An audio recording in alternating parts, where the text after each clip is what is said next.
Add Charan Teja, Ramit Prasad. Today we discussing about medicinal plants.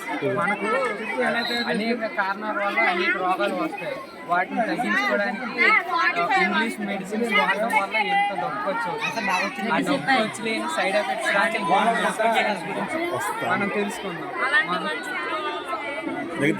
మొదటిసారి ఇది కలబంద. దీన్ని కాస్మోసూటిక్, ఫార్మాసూటిక్, న్యూట్రాసూటిక్గా పిలుస్తారు. కాస్మోసూటిక్ అంటే చర్మ సౌందర్యానికి ఇది ఉపయోగపడుతుంది.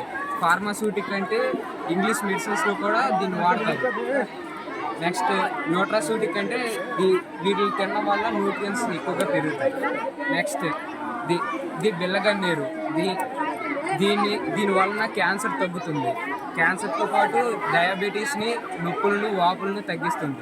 దీని పువ్వులని లిప్స్టిక్లో కూడా వాడతారు. దీన్ని శంఖపుష్పి అంటారు. దీన్ని బ్రెయిన్ టానిక్ లాగా జ్ఞాపక శక్తికి పనిచేస్తుంది. ఆక్సిజన్స్ ఎక్కువగా ఉంటాయి. వెయిట్ లాస్ అవుతుంది. దీని పేరు నల్లేరు. దీన్ని ఎక్కువగా ఎముకలు విరిగిపోతే అస్థి సంధానం మరియు అస్థి సంవర్గంగా ఉపయోగిస్తారు. దీన్ని వెయిట్ లాస్ అవడానికి, డయాబెటీస్ కూడా ఉపయోగిస్తారు. దీని పేరు మునగ. ఈ మునగ దీన్ని కూరలో కూడా వాడతారు.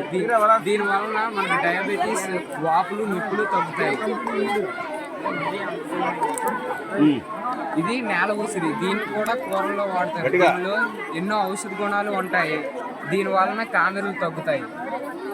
దీన్ని పారిజాతం. దీన్ని డయాబెటీస్కి, బ్లడ్ క్యాన్సర్, బోన్ క్యాన్సర్, యూటెరస్ క్యాన్సర్తో, కీళ్ళ నొప్పి, నడుము నొప్పి కూడా ఉపయోగిస్తారు.